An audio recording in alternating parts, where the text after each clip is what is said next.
love bombing that they displayed in the very beginning, the things that they told you, the future faking that they gave you was actually not false. Like, what if they actually meant that?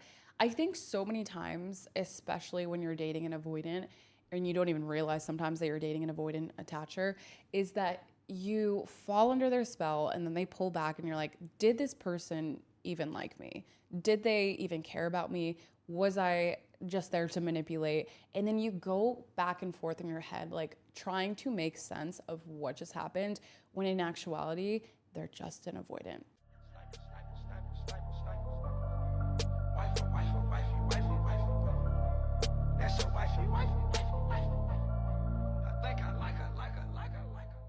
Welcome back to another episode of Way Too Wifey. I'm your host, respectfully Gabby, and in this podcast, we talk all things dating and relationships in this modern day. And if you are new here, hi, I'm Gabby. I'm an online dating and confidence coach where I help you transform your anxious attachment style to a more secure attachment style. So what does that really entail? I feel like so many girls are like, I don't understand. I have an 8-week program where we focus on not only healing from your abandonment wounds, but also letting you step into a more empowered version of yourself. If you're ready and tired of falling into that same cycle, my 8-week program may be exactly what you need to get started. So again, hit the link in my bio, apply. There is limited spots available. I do offer a free discovery call to talk through if this is the right fit for you, what we really dive deep into, and how we can get you to where you want to be. But if you're curious about it, hit the link in my bio, apply. Again, I do have limited spots. Not everyone is going to be able to work with me, but I do have a waiting list. So sign up anyway. I will get around to people who are really serious about transforming. Also, I just want to drop a little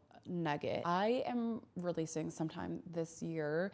I actually just finished writing a book I am super excited about. So I'm going to be talking about dating as an anxious attachment girly, talking about myself and crazy dating stories that I've had. And a lot of them you can probably relate to. And you've probably seen yourself in a lot of these relationships, I know, because I talk to so many girls who have very similar situations that I've had. I write about them in the book, and then I also walk through steps on how to heal.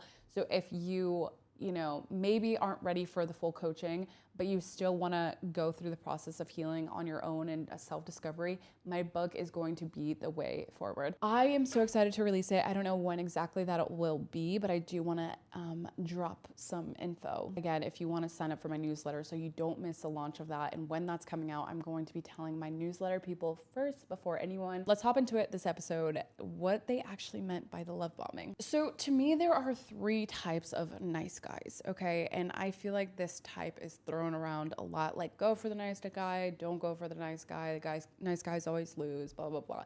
There are 3 types of nice guys, in my opinion. Number 1, the guy that actually is a nice guy, does not have a bad bone in his body, absolutely no malice, has nothing but good intentions. They tend to get walked over because they don't have boundaries in place, but sometimes they're just a nice guy and they want good things, and you're like, sometimes it's like, this is too good to be true. When is the other shoe gonna drop? That is the true nice guy. The second form of the nice guy is the guy that's trying to pretend to be the nice guy so that he can manipulate you, love bomb you, get what he wants out of you, only to drop you afterwards. That is really the bad guy. The third type of nice guy is the nice guy who's just not yet healed. It's really great until it's not. Then they'll leave you questioning, like, what even just happened? I'm so confused. I thought for sure you were a good guy, you have good qualities, you treat your friends and family great, you have a good relationship with your family, like everything seems to be checking out. You said that you were really interested, you said that you wanted a future together. So terribly confused at what happened when he decided to pull away because he was actually just avoidant or emotionally unavailable. Again, that doesn't make them a bad guy, they just don't know how to handle emotions effectively. And until they heal, they're probably going to end up in the same cycles of falling into the anxious avoidant loop where they attract, an anxious attacher, and then it gets to be too much, and then they pull back, and then they don't know what to do with their emotions, and it continues to happen on a loop. And I used to fall for this type of guy more than I'd like to admit. Like, this was my type, like the nice guy who genuinely is a nice guy. And if you were friends with him, if you were in his life at all, you would be happy to have this person in your life.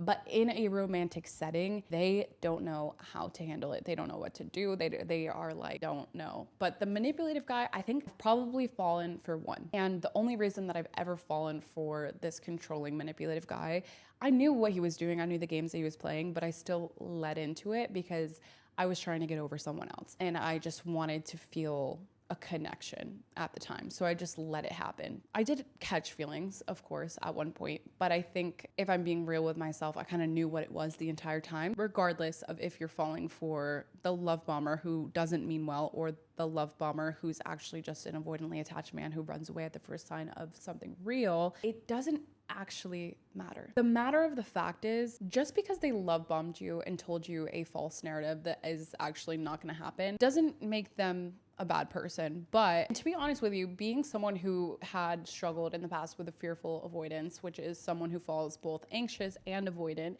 I've had both tendencies, and I have definitely attracted anxious partners that were good guys that I told things to that about like the future of like, oh my God, I have this wedding coming up. I would love for you to be my plus one, or like just like stuff like that. Future, or like, oh my God, like I can't wait to travel with you to this place, involve myself in your life in some way. And they take it and they run with it, right? It doesn't matter if you're male, female, it doesn't matter. Like you're all gonna experience this depending on which side of the attachment side you fall under. I didn't mean at the time bad things.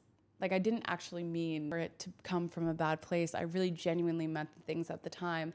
But when things got too real and he started to cling on, it freaked me out so much that I had to leave the situation. A lot of avoidantly attached people are being real with themselves. They do mean it in that situation. But again, regardless of if they mean it or if they don't mean it, how is it making you feel? And how do you move forward from this? Because just because they're saying things, I think sometimes we're like, okay, like trying to make sense of what just happened, when in actuality, you're putting the focus on the outside of you instead of focusing internally of everything that's going on, what they're triggering and what they're bringing up, what lesson this is trying to teach you. But that is why early on, the worst part of healing is no longer being attracted to the spark and the connection in the beginning. Like I could put myself in those situations more than once, and I loved feeling that high of a feeling in the very beginning when someone tells you everything you want to hear and you're living in this fantasy land of like, oh my God, this is my person, this is the love of my life.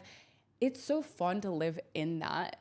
But when you heal, it's just like not worth it. And you're not even attracted to that kind of energy anymore because you're just like, I just want to be loved properly. Like, I don't want any part of the love bombing. And you also realize that the love bombing and the future faking and the things that people tell you very early on typically don't come from a healed place. Because when you're healed, I'm not overpromising. I'm not giving where I can't see a future, right? Like, or even if I do see a future, I'm not even expressing it because I'm watching how I play my cards. That truly is the worst part of healing. That is why it is so important in the very early stages, especially when you're still dealing with that anxiety and the anxious attachment, you're still kind of like healing, is to slow the process down. And what do I mean by slowing the process down? If this person were to bring up anything about the future, again, this doesn't make them a bad person. And I've heard so many times someone say, like a man say to a woman very early on, I'm gonna marry you one day, I feel it. And it actually happened.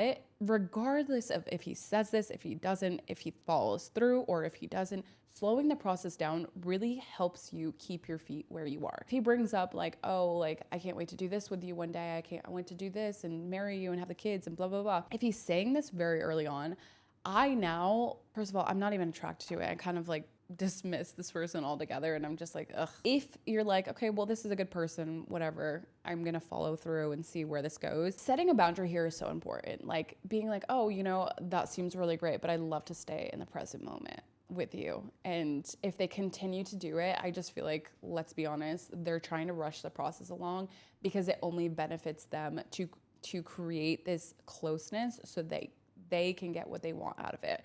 So be very wary, because you don't know this person. Really, you just met this person, and you can't take anything that they say at face value because you don't know what their intentions are realistically. I feel like now I kind of do though. Like I know when someone's being genuine or not. If it's coming from a genuine place, then okay, like if I'm feeling it, we're gonna see where things go.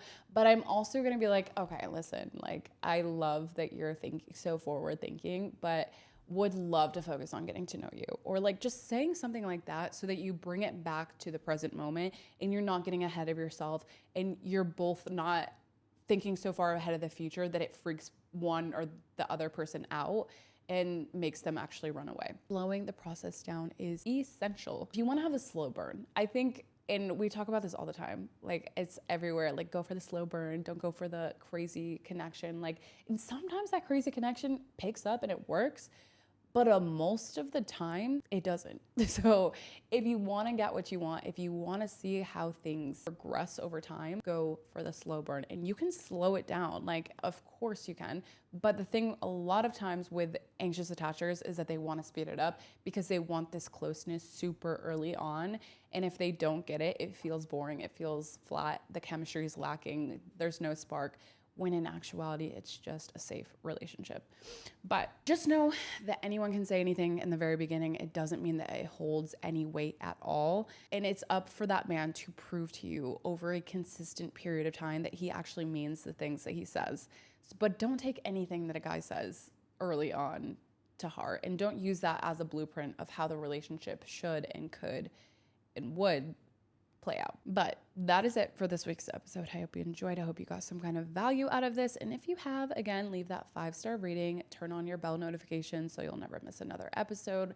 Hit that subscribe button, send the love, because I promise you when you send it out, it comes back to you. I'll see you all next Tuesday.